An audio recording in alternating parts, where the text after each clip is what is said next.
산업혁명이 한창이던 1847년 한 영국인이 카카오 가루를 단단하게 성형하는 방법을 발견하면서 오늘날 우리가 먹는 이렇게 판형 초콜릿이 최초로 탄생하게 된 것입니다. 줄리안 씨, 최초의 판형 초콜릿 반응이 어땠어요? 최초 나오는 이제 판형 초콜릿은 나오자마자 이제 먹는 달콤한 초콜릿이라는 이름 부르게 되면서 1849년도에 버밍엄에서 박람회에서 처음 선보게 됐거든요. 근데 그때 출품과 함께 나왔던 그 반응이 엄청 뜨거웠다고 합니다. 와, 그렇겠지. 초콜릿의 대중화가 되는 거네요. 그렇죠.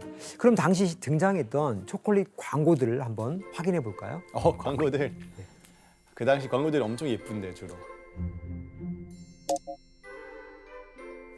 오, 진짜 살 예쁘다. 거라면 예. 그렇죠. 이건 어린아이가 엄마에게 초콜릿을 달라고 조르는 모습을 담은 광고 포스터입니다.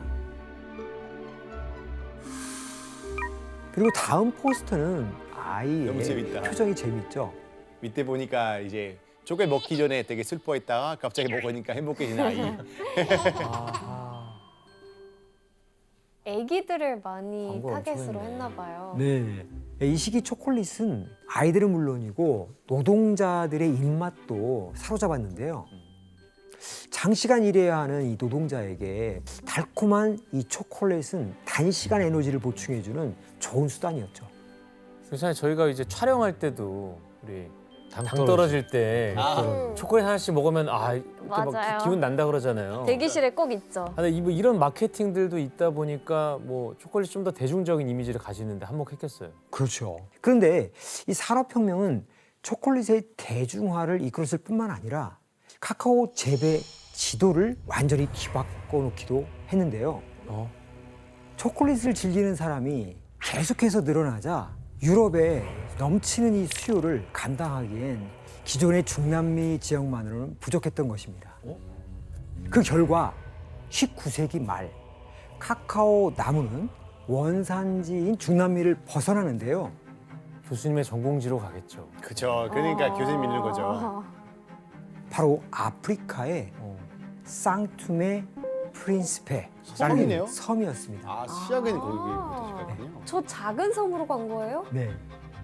1470년대 후반 포르투갈의 탐험가들이 아프리카의 이 무인도였던 이 섬들을 발견하면서 이곳은 포르투갈의 식민지로 경영되었는데요.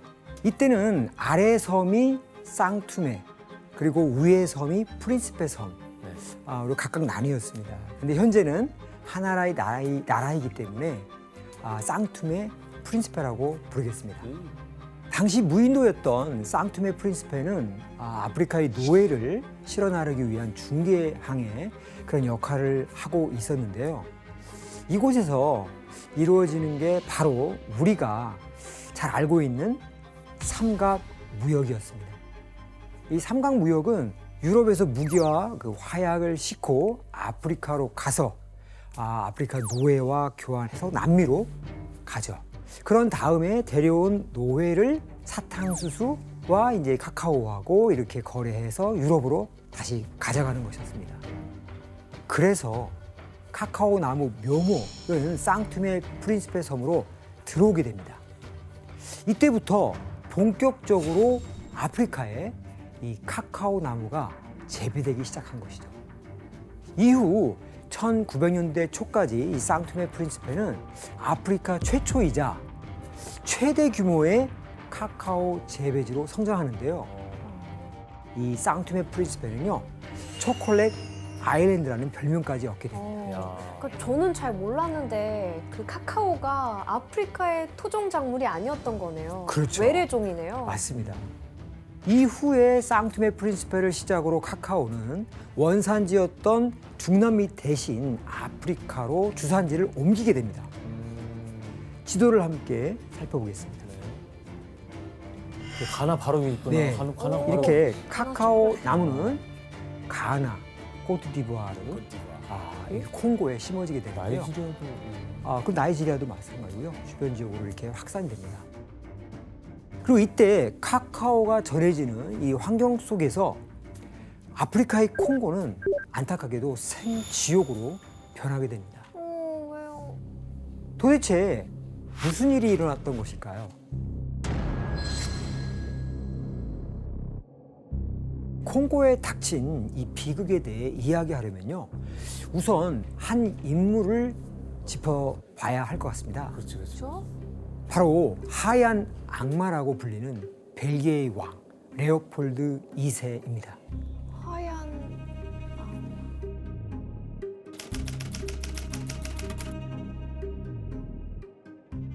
이 레오폴드 2세가 벨기에의 왕이 된 1865년은 서구 열강들의 이런 식민지의 어떤 정복력이 절정에 이르던 때였는데요. 레오폴드 2세는 당시 독립한 지 37년도 안 된 벨기에가 어떻게 하면 강해질까? 아니, 이런 강해질 수 있는 어떤 방법들, 이런 것들은 식민지를 가지는 것이다 라고 생각했습니다.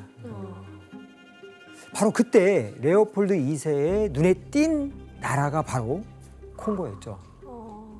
당시 콩고는 영국이나 프랑스가 선점하고 있지 않았고 원주민 족장들이 지배하고 있었기 때문에 다른 나라에 비해서 쉬운 먹잇감으로 보였던 것입니다. 그럼 교수님, 이때 레오폴드 2세는 그 콩고를 차지하려고 어떤 계획을 세우는 거예요? 네, 레오폴드 2세는 우선 국제 아프리카 협회를 세워서 초대 의장으로 활동을 했고요. 그리고 탐험가를 콩고로 파견해서 현지 상황을 면밀히 조사하기 시작했습니다.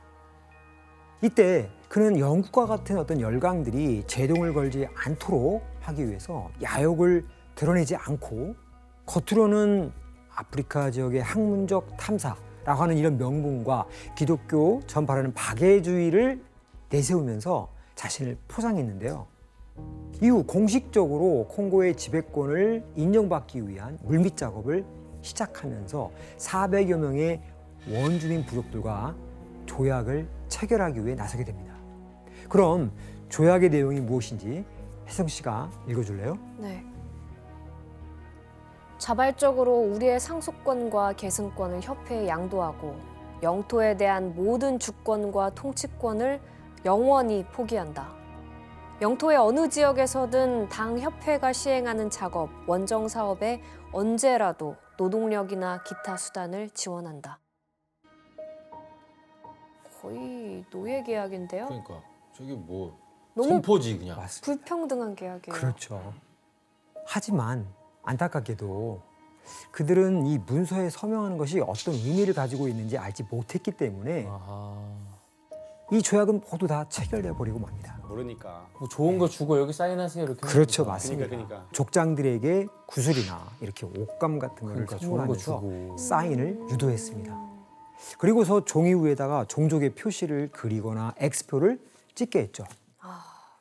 교수님, 그러면 이렇게 불공정하게 체결된 계약이 뭐 실제로 효력이 있는 건가요? 사인하면 끝이에요. 지금은 안 되지 않나? 아무리 나빠도. 지금은 안 되지 않나? 지금은 무효일 것 같은데. 네, 안타깝게도 당시 이 모든 사인은 효력이 있었습니다. 1884년 베를린 회의에서 유럽의 열강들은 아프리카 땅을 분할해서 식민지로 가지게 되는데요. 이때 레오폴드 2세도 부족들과 맺은 이러한 조약을 근거로 콩고의 지배권을 인정받게 된 것이죠.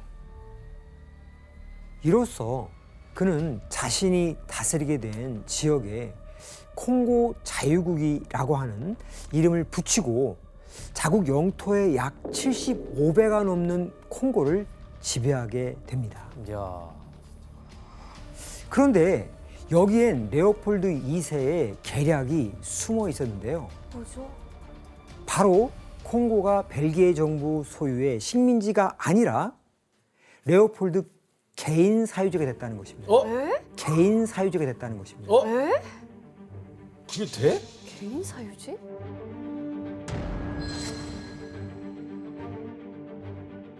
아니 그 개인이 한 나라를 사유지로 삼는다는 이해가 안 되는데 이게 어떻게 된 거예요? 그 당시에는 일단은 레오폴드 2세가 야망이 굉장히 컸었어요. 그래서 사실은 그 당시에 이회에서는 식민지 삼을 때도 비용도 들고 위험도 하고 그리고 어떤 외교적인 부분에 문제될 수도 있기 때문에 약간 반대하는 입장이었는데 본인이 어떻게든 이걸 만들고 싶었던 거예요. 그래서 내가 멋진 나라 왕 되려면 무조건 식민지사 되겠다는 그 꿈으로 본인이 계속해서 진행해왔던 프로젝트이기 때문에 개인사 유지가 됐던 거예요. 아니 그래도 자기 본국보다 땅이 75배나 크다는데 말이 안 되는 거죠, 진짜. 오늘 줄리안 씨가 벨기에 초콜릿 때문에 나온 게 아니라 이분 때문에 나왔군요. 해명하시려고. 이렇게 콩고를 사유지로 손에 넣게 된 돈 엄청 벌었겠는데. 레오폴드 2세는 본격적으로 콩고를 수탈하기 위한 작업에 착수를 하는데요. 이때 레오폴드 2세가 가장 눈독을 들였던 특산품은 고무와 상아였습니다. 네, 고무. 상하요? 예. 코끼리? 그렇죠. 그 코끼리의 이 상아 이거는 당시 이 당구공이나 피아노 건반에 쓰이는 사치품이었고, 그럼 코끼리 또 그렇죠. 사과 그리고 다 잘라. 네. 그리고 이제 고무는 뭐 자전거 타이어, 자동차 타이어 산업이 이게 발달하면서 수요량이 급증하고 있었거든요. 여기에 또 하나 이 수탈한 것이 있었는데 바로 카카오였습니다. 이 벨기에는 15세기부터 이 스페인의 지배를 받았기 때문에 다른 유럽에 비해 일찍 초콜릿을 접할 수 있었는데요. 그래서 카카오도 중요한 수탈 대상 중 하나가 된 것입니다. 게다가 레오폴드는 아침마다 초콜릿 디저트를 10개씩 먹거나 하루에 핫초코를 1.6리터나 마실 정도로 초콜릿을 엄청 좋아했어요. 건강에 좀 위험한 거 아니에요? 그러니까요. 충격적인데? 근데 교수님 이제 갑자기 벨기에가 콩고를 통치하게 된 거거든요. 네. 콩고인들은 가만히 있었나요? 그래서 이 벨기에인들은 콩고 지배를 원활하게 할 수 있도록 원주민들에게 이렇게 공포심을 주장했습니다. 그 일환으로 이 벨기에인들이 초자연적인 힘을 가지고 있는 것처럼 속였는데요.